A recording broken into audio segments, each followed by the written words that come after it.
Tariqa, salam alaikum, bonjour ou bonsoir les amis. J'espère que vous allez bien partout où vous vous trouvez.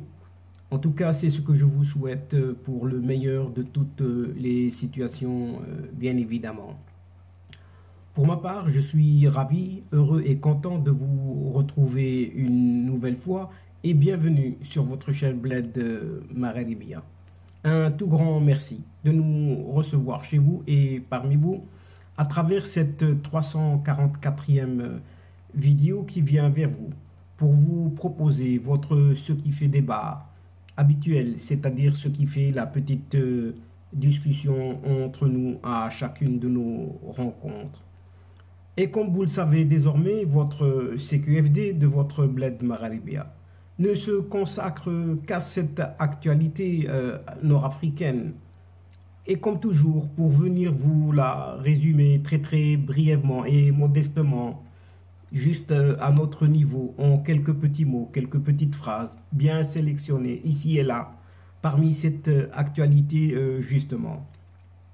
Et ce CQFD, le présent CQFD, se consacre cette fois, oui cette fois, à cette visite de ce président israélien en Turquie cette fois-ci, et qui suscite le désarroi chez ces pseudo-défenseurs de la Palestine.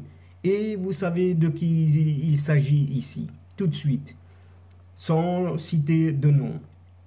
Mais en réalité, qu'en est-il plus exactement de ces relations israéliennes avec tous ces pays arabes, tant au Moyen-Orient qu'en Afrique du Nord? Et la question est posée ici. Et chers amis, nous essaierons de voir bien sûr ce qu'il en a été et ce qu'il en est actuellement aujourd'hui à travers une toute petite rétrospective, et c'est par là que nous terminerons la présente séquence. Mais chers amis, en tout bien, tout honneur, tout d'abord commençons par ce président israélien et son homologue turc qui ont salué à Ankara cette fois-ci, en Turquie, un tournant dans les relations entre leurs deux États. Une annonce qui a provoqué une onde sismique, de choc même, parmi la coterie, cette fois-ci, juste à côté, la coterie algérienne. Et cette coterie qui est pro-Recep Tayyip Erdogan, le président turc donc. Ce président turc a vivement salué la visite de son homologue, un certain Isaac Herzog, premier chef d'État israélien à se rendre en Turquie depuis 2007, se félicitant ainsi également d'un moment très important pour les deux pays. Il a été accueilli avec les honneurs au palais présidentiel d'Ankara. Ce Isaac Herzog a été emmené par ses hôtes au mausolée du fondateur de cette république turque, un certain Mustafa Kemal Atatürk. Des événements qui ont pris de court la caste pro-Recep Tayyip Erdogan, essentiellement cet inculte de speaker palestinien, ce fameux Jamel Ryan, oui c'est inculte, c'est un analphabète. Et les deux Algériens, les autres Algériens aliénés, complètement aliénés, que sont Khadija Ben Genna et l'autre attardé, c'est ce Hafid Darraji, sans oublier bien évidemment les dirigeants algériens eux-mêmes, à commencer par ce vieux psychopathe, ce petit caporal, ce vieux caporal de Saïd Chengriha, ainsi que son effacé pseudo-président, cet athée, tout ça en tête du peloton.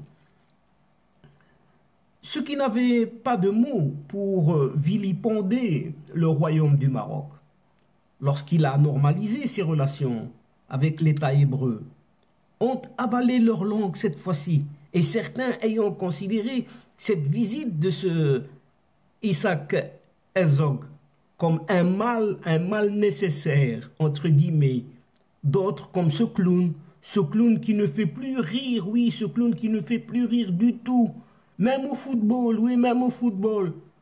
Cet attardé de Hafid Raji, estimant que la Turquie n'étant pas un pays arabe, et il n'y a donc pas de commentaires à faire.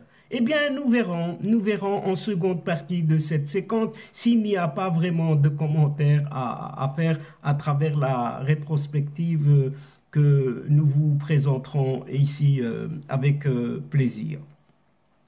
Mais en Algérie, silence radio. Silence radio. Motus et bouche cousue du côté de ce palais El Mouradia. Puisque c'est athée, d'habitude, si prolixe, on insulte. Oui, il ne tourne pas plusieurs fois sa langue dans sa bouche avant de se prononcer. Eh bien, si prolixe, on insulte à l'endroit du Maroc, toujours, et qui s'est érigé en défenseur attiré de la cause palestinienne. Et n'a pas pipé mot concernant cet accueil triomphal réservé à Isaac Herzog par son homologue turc. Et ce soi-disant soutien algérien aux Palestiniens est en fait à géométrie variable, puisqu'il obéit ni plus ni moins aux seuls intérêts de cette Algérie et n'a rien de principal, mais rien du tout. Pourtant, oui, pourtant, le président Recep Tayyip Erdogan, dont le pays est membre de l'OTAN, rappelons-le tout de même, a insisté sur la centralité qu'il attache à la coopération en matière de sécurité et de sécurité énergétique, en particulier avec Israël, alors que la Turquie traverse une grave crise économique. La question est d'autant plus brûlante actuellement dans le contexte du conflit entre la Russie et l'Ukraine, alors que cette Algérie et cette même Turquie cherchent à observer une position honorable qui ne lèse pas leurs intérêts noués avec cet allié russe. Aussi, toutes ces positions hypocrites de ces journaleuses, ces pseudo-journaleux qui s'annoncent ainsi, de cette El Jazeera qui est complètement hostile à la normalisation arabe avec Israël, omet-elle certaines réalités? Oui, elle omet certaines réalités que nous verrons un tout petit peu plus loin.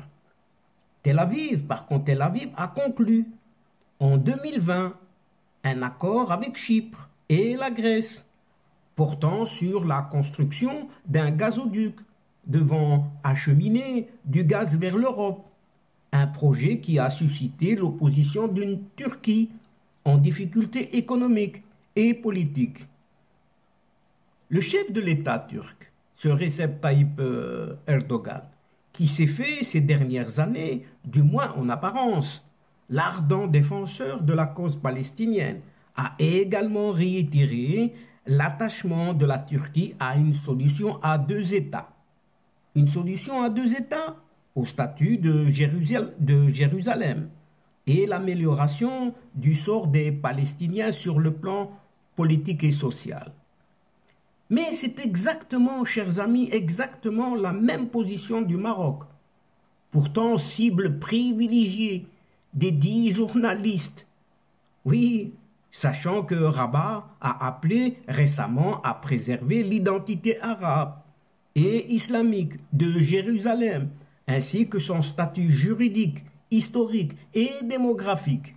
Le roi Mohamed VI lui-même n'est-il pas le président du comité Al-Quds chargé de contribuer à la sauvegarde des lieux saints musulmans à Jérusalem? Eh bien oui, il est sans contestation. Les instances de la Ligue arabe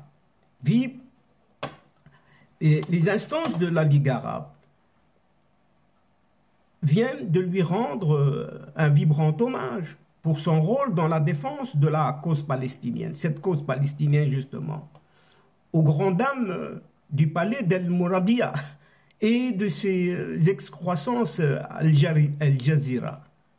Même le Hamas, mouvement de résistance islamique palestinien, pourtant proche d'Ankara, s'est exprimé en affirmant suivre avec une grande inquiétude ce rapprochement et cette visite effectuée. Mais en réalité, qu'en est-il plus exactement de ces relations israéliennes avec ces pays arabes, tant au Moyen-Orient qu'en Afrique du Nord? Eh bien, chers amis, en tout bien, tout honneur, commençons par le début et prenons tout d'abord cette Égypte pour référence, puisque en 1979 déjà, Israël et l'Égypte ont signé un traité de paix, mettant fin à une trentaine d'années d'hostilités implacables et 5 guerres meurtrières. Le traité avait été précédé par la visite du président égyptien Anwar Sadat à Jérusalem en 1977 en réponse à l'invitation du premier ministre israélien Menahem Begin et par la signature des accords de Camp David en 1978 qui constituaient une base pour la paix entre l'Égypte et Israël et entre Israël aussi et ses autres voisins. Ces accords traitaient en outre de la nécessité de résoudre la question palestinienne à l'expiration d'une phase intérimaire d'autonomie de 5 ans pour les habitants arabes de Judée-Samarie et de la bande de Gaza. Le président Anwar Sadat et le premier ministre Menahem Begin ont reçu conjointement, rappelons-le, le prix Nobel de la paix pour leur réalisation. La mise en œuvre de la paix entre Israël et l'Égypte comprenait un certain nombre de clauses majeures, notamment la fin de l'état de guerre, ainsi que tous actes ou menaces de belligérance, d'hostilité ou de violence. L'établissement de relations diplomatiques, économiques et culturelles, l'élimination des tentatives au commerce et à la liberté de mouvement, le retrait de la péninsule du Sinaï par Israël, accompagné d'accords de sécurité, ainsi que de zones partiellement démilitarisées. Et conformément aux clauses du traité, Israël a achevé le retrait du Sinaï en 1982, abandonnant des bases militaires stratégiques et autres atouts en échange de la paix. Bien que l'Égypte ait été mise au ban par les autres pays arabes après la signature du traité, tous ont depuis lors rétabli leurs relations avec l'Égypte et rouvert leurs ambassades au Caire, dont cette même Algérie qui crie aujourd'hui au loup. Le quartier général de la Ligue arabe, qui avait été transféré à Tunis, a été réinstallé de nouveau au Caire au début des années 80. Après 30 ans de méfiance et d'hostilité, la normalisation des relations entre Israël et l'Égypte est un processus long et ardu. Pourtant, les deux pays ont établi des ambassades et des consulats, tandis que ministres et hauts fonctionnaires se rencontrent régulièrement. Après la recrudescence du terrorisme palestinien en septembre 2000, les relations se sont considérablement rafraîchies et l'Égypte rappela son ambassadeur revenu au début de l'année 2005. Le commerce et la coopération n'en ont pas moins continué et la commission militaire conjointe se réunit régulièrement. Après le désengagement d'Israël de la bande de Gaza, auquel l'Égypte a contribué, les relations se sont améliorées. Du côté, cette fois-ci, de la Jordanie, le traité de paix entre Israël et la Jordanie, signé à la frontière entre Aqaba et Eilat en octobre 1994, a été précédé 3 mois auparavant d'une rencontre à Washington entre le roi Hussein et le premier ministre Yitzhak Rabin, qui avait proclamé la fin de l'état de belligérance entre leurs pays. Bien que de facto en guerre depuis 46 ans tout de même, Israël et la Jordanie entretenaient des contacts secrets et avaient conclu des accords au bénéfice des deux pays durant ces années. En 1991, la conférence de Madrid déboucha sur des négociations bilatérales qui aboutirent en 1994 à la signature d'un traité en bonne et due forme en vertu duquel chacun des pays s'engageait à s'abstenir de tout acte de belligérance, à faire en sorte qu'aucune menace de violence vis-à-vis de l'autre partie n'émane de son territoire, à œuvrer à la prévention du terrorisme et à agir de concert pour assurer sécurité et coopération au Moyen-Orient, en remplaçant l'état d'alerte militaire par des mesures de mise en confiance. D'autres dispositions du traité concernent la répartition des ressources en eau, la liberté de passage pour les ressortissants des deux pays, des efforts pour alléger le problème des réfugiés et la coopération pour le développement de la vallée du Jourdain. La frontière internationale tracée dans le traité remplace les lignes de cessez-le-feu de 1949 et se réfère à la frontière du mandat britannique, à savoir de 1922 à 1948. Avec la ratification du traité de paix, des relations diplomatiques à part entière ont été établies et depuis lors les rapports entre la Jordanie et Israël progressent constamment. Les bases de la mise en œuvre du traité de paix israélo-jordanien ont été posées lors de la signature et de la ratification de 12 accords bilatéraux dans les domaines économiques, scientifiques et culturels. Ces accords doivent constituer les fondements des relations pacifiques normales entre Israël et le royaume hachémite de Jordanie. Des relations pacifiques illustrées de la façon la plus significative par les fameux ZIH, à savoir ces zones industrielles habilitées qui permettent à la Jordanie, dans le cadre de la coopération avec Israël, d'exporter vers les États-Unis des matières premières exemptées de droits de douane à hauteur de plus d'1 milliard de dollars. Et Israël coopère également avec la Jordanie à 2 programmes agricoles et dans le domaine de la santé publique également. Succédant en mars 1999 à son père, le roi Hussein décédé, le roi Abdallah II s'est rendu en Israël en avril 2000.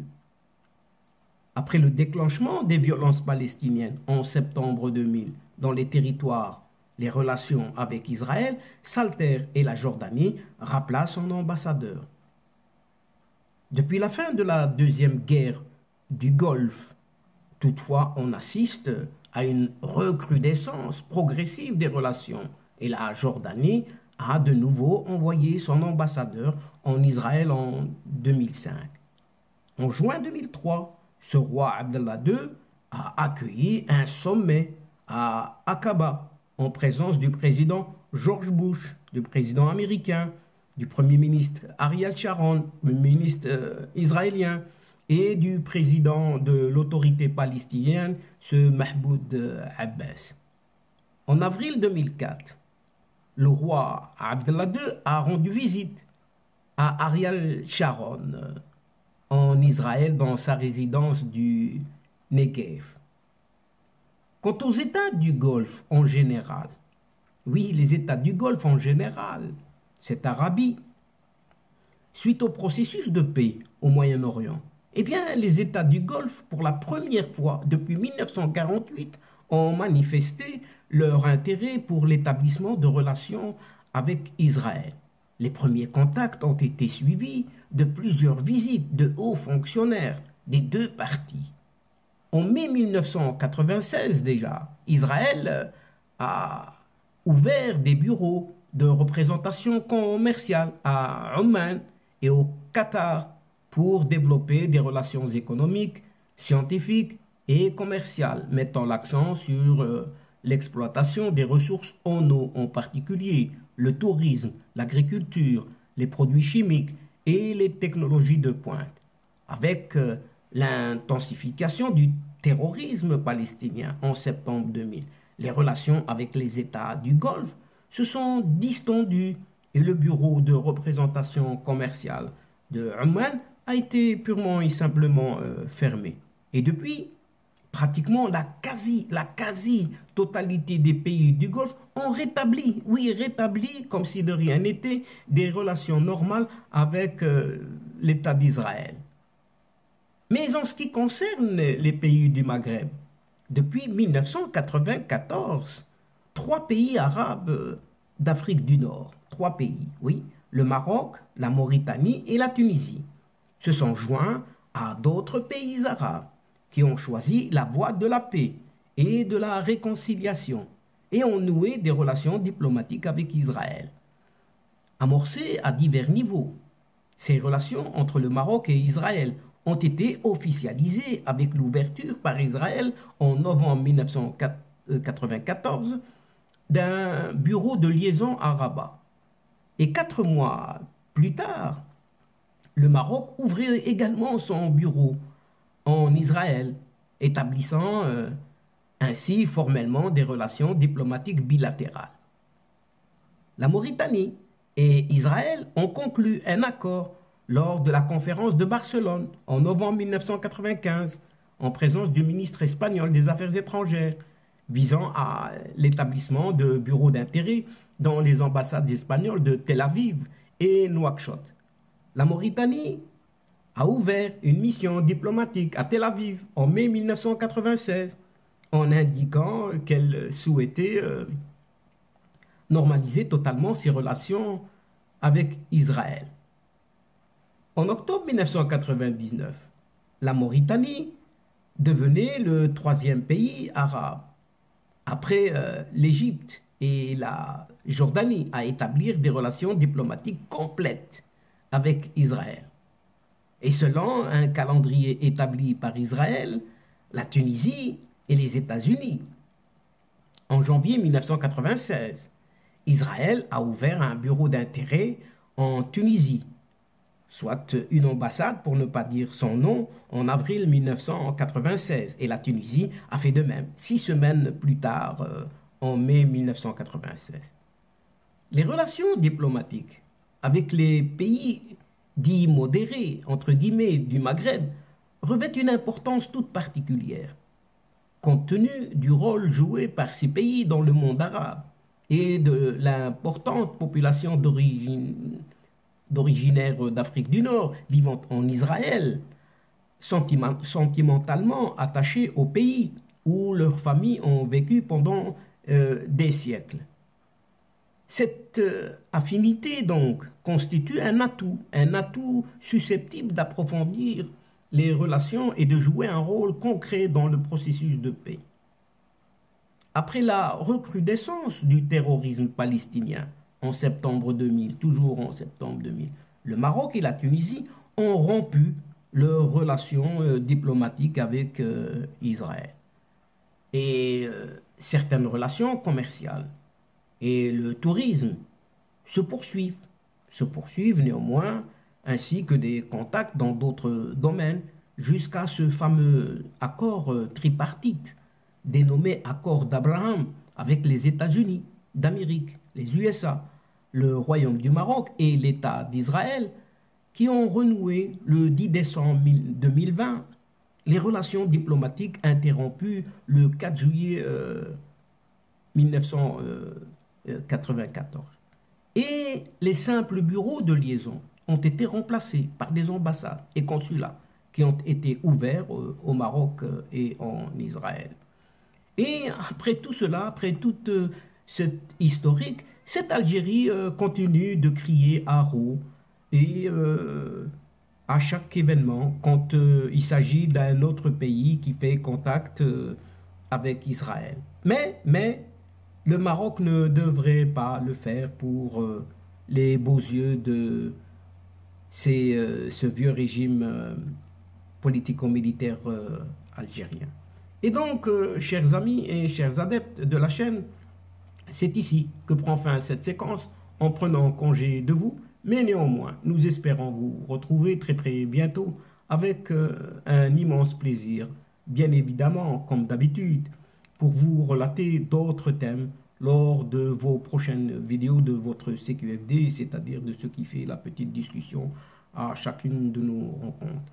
Un tout grand merci pour votre confiance, votre fidélité, votre patience et surtout votre participation de nous écouter et de nous suivre jusqu'au bout des séquences. Mais ces séquences attendent énormément de vous et attendent votre soutien en nous encourageant.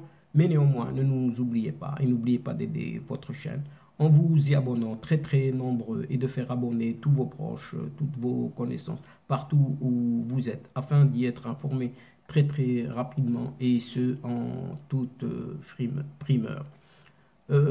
Chers amis, n'hésitez surtout pas et sans modération de partager autour de vous au grand maximum partout où vous pouvez le faire les séquences vidéo de votre chaîne. Pour ma part, il ne me reste plus qu'à vous dire au revoir les amis. Al-Asdiqa, salam alaikum wa rahmatullah wa barakatuh. À la prochaine fois et à bientôt. إلى اللقاء في حصة أخرى إن شاء الله مع السلامة.